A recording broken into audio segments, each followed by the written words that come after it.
It's pretty wild when you think about it. Africa's got, what, over 1 billion people? And so many are young, tech-savvy, basically glued to their phones. And with mobile payments and internet access really taking off, well, the potential for iGaming seems huge, like seriously off the charts. It really is. And the sources you share, they paint a fascinating picture of that energy. It's this continent just buzzing with possibility, but the rules for online betting still very much a work in progress in a lot of places. Right. So our goal today is really to, dig into the nitty-gritty of the regulations across Africa so you get a clear sense of what's actually happening. Okay, so we're kind of peeling back the layers. First up, we'll look at the current scene. Yeah. Mobile being king, sports betting absolutely dominating, and then these emerging online casinos trying to get in on the action. Then we'll sort of map out the different regulatory zones, everything from like black markets to places with really clear rules. And finally, we'll zoom in, right? Places like South Africa, Nigeria, Kenya, and a few others. Look at their specific rules, licensing, costs, the whole deal. Ready to jump in? Absolutely. Let's start with that current market picture. I mean, the first thing that just leaps out is mobile. It's everywhere. Totally. The information we've got makes it clear mobile network growth has just blown past fixed broadband across the continent. So if you're thinking iGaming in Africa, a top-notch mobile experience isn't just nice to have, it's essential. The barrier to entry for users is just lower, isn't it? No need for loads of old infrastructure. Yeah, forget trying to build for desktops. It's all about that small screen. And what are people actually betting on? Well, sports betting is the undisputed champ, especially in the big players like Kenya, Nigeria, South Africa. Online sports betting has just exploded. Okay. But then you look at online casinos, the guide suggests they're still, finding their feet. Makes sense. It does, especially when you think about data usage, bandwidth needs for those kinds of games. But the expectation is, with 5G rolling out, income's rising. We'll see real growth there. You can't really play a smooth hand of blackjack if your connection keeps dropping, can you? Exactly. Now, the guide also mentions North Africa, Morocco, Egypt, Tunisia.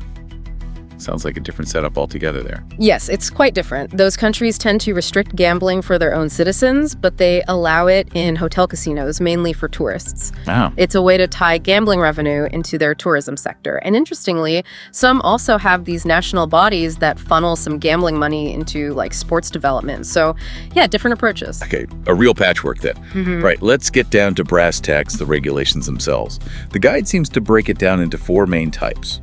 Starting with black market gambling regions. Yeah. Sounds a bit dramatic. It does a bit. These are places like Egypt, Tunisia, Morocco again. Essentially, gambling's banned for locals, but, tolerated for tourists in specific zones. For iGaming, the laws are often really unclear. No formal license is issued, but enforcement, often quite lax. It's a bit of a legal gray area, you could say. Okay, so maybe not the most stable place to build a local-facing iGaming business. Then there are unregulated markets. What falls into that category? This covers a lot of sub-Saharan Africa, think countries like Cameroon or Niger. Basically, there aren't specific gambling laws or regulators. So a free-for-all. Sort of. Foreign iGaming sites can often operate pretty freely, but the downside is there's very little legal protection if things go wrong. It's like turning up to a game without knowing all the house rules or if everyone's playing fair. Right. High potential maybe, but high risk too. Okay, next category. Unregulated but licensed markets. That sounds contradictory. It is a bit strange. You see this in places like Kenya, Uganda, Zambia. They issue licenses, but primarily for land-based operations. And then operators often use those licenses to cover their online stuff too. So it's this kind of hybrid model. The legal basis isn't always crystal clear, but it works in practice. So a practical workaround. Exactly. The guide mentions Kenya's BCLB, that's the Betting Control and Licensing Board, and Uganda's NGBU, the National Gaming Board, as bodies overseeing this kind of thing. And Zambia is interesting. They let licensed land-based operators do iGaming even without specific online rules. Okay, so a bit of flexibility there. And finally, the regulated gambling markets. These sound more predictable. They generally are. Countries like South Africa, Ghana, Tanzania, they have Properly defined laws, clear licensing processes, tax rules, usually seen as the most stable iGaming markets.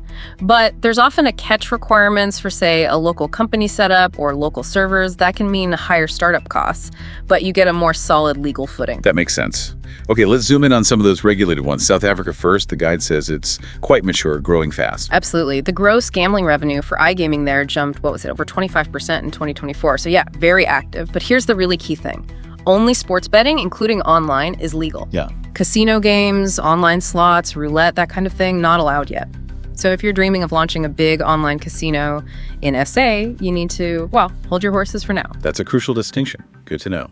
Who issues the licenses? Is it national? No, it's provincial. Licenses come from provincial licensing authorities, PLAs. The guide mentions the Western Cape one. The WCGRB is quite popular with operator. Provincial. Does that add complexity? It can, yeah. But it also allows rules to be maybe a bit more tailored locally. Now, fees, on the surface, they look quite low. Oh, yeah. Like application around $768, annual fee maybe $154, background check about $615. Seems reasonable, right? Sounds almost too good to be true. Well, the guide emphasizes that the real hurdle isn't the initial fee, it's the probity investigation. They really dig deep into shareholders, funding sources, compliance. It's thorough and can take time. I see. Plus, requirements vary by province. Maybe you need a local office, local servers, staff. So the real cost is often in meeting those detailed checks and provincial rules. Got it. So it's about proving legitimacy, not just paying a fee. Yeah. What about Nigeria? Huge population, you said. Massive. Most populous in Africa, incredible mobile growth, but regulation is interesting. They call it a dual track system. Dual track. Yeah, you've got the National Lottery Regulatory Commission, the NLRC, handling iGaming and national lotteries federally.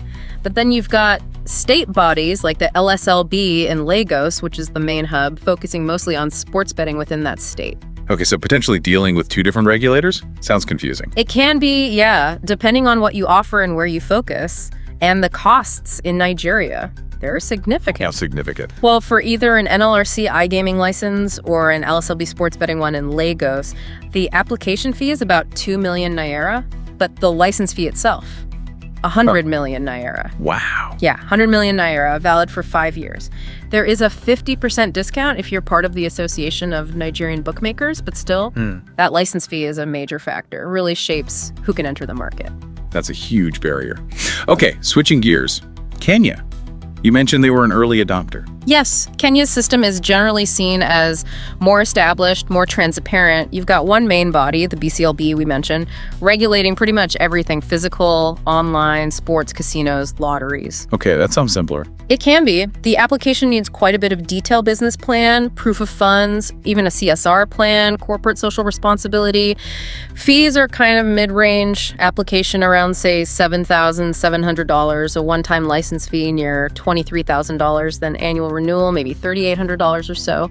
Background check costs too, but having that single regulator streamlines things. Right. And Tanzania. What's the story there? Tanzania's gone all in, fully legalized and regulated for both online casinos and sports betting. It's all under the Gaming Board of Tanzania, the GPT. Okay, and the cost? The monthly license fee looks quite low, around $530, but there's a 6% tax on sports betting turnover. The big thing, though, is the minimum investment required. Oh. Yeah, $300,000 US for local companies and $500,000, $500,000 for foreign ones. That's a pretty high entry threshold. Definitely. A significant commitment up front. Let's quickly cover a couple more. Ghana. Ghana positions itself as stable, open, and emerging West African market. The Gaming Commission of Ghana, the GCG, runs the show. And their requirements? Quite robust. They require local equity, so partial Ghanaian ownership, and at least one director must be a resident Ghanaian. Interesting. And minimum registered capital is high, $2 million US. Plus compliance stuff, likely needing a local office, maybe local servers for online. Ghana wants serious, committed players with local ties. Okay, very focused on local benefit there. And Uganda, you called it grayish white. Yeah, Uganda's NGBRB offers, let's say, a more flexible environment. Enforcement might be a bit less strict than some other regulated markets. Good for testing things out. Potentially, yeah, for dipping your toes. And fees are lower, too. Application for foreigners around $13,500. Same for the annual license. Citizens pay less. But other financial requirements, minimum capital, can vary depending on what exactly you're doing. It offers a bit more wiggle room. Right. And finally, Zambia, where iGaming isn't explicitly defined. Exactly. All gambling needs a license, but there's this gap specifically around iGaming rules. This creates, well, strategic ambiguity. How do operators handle that? Different ways. Some apply for land-based licenses and kind of stretch them. Others might register internationally and serve Zambian players remotely, or just operate without a strong local presence. You need to be a bit strategic there. Okay, wow. So wrapping this up for you listening, Africa's iGaming market, huge potential, definitely. But it's incredibly diverse when it comes to rules. Absolutely. A real mosaic. Yeah, each country is its own puzzle, right? You've got opportunities, challenges, from really clear, strict systems to these more ambiguous zones offering flexibility, but maybe more risk. Mobile is clearly the engine right now. Mobile first? Sports betting is massive, but keep an eye on those online casinos. They seem poised for growth. Definitely. Hopefully this focused look has given you a clearer picture of the complexities involved in African iGaming regulation, highlighting the key things you'd need to consider if you're interested in this really dynamic market. So maybe a final thought to leave you with, thinking about how fast tech is changing and how varied these regulatory approaches are. What could the African iGaming scene look like in, say, 5 or 10 years? And which of these current strategies, the strict ones, the flexible ones, the tourist-focused ones, which might end up being the most successful down the road? Something to ponder, for sure.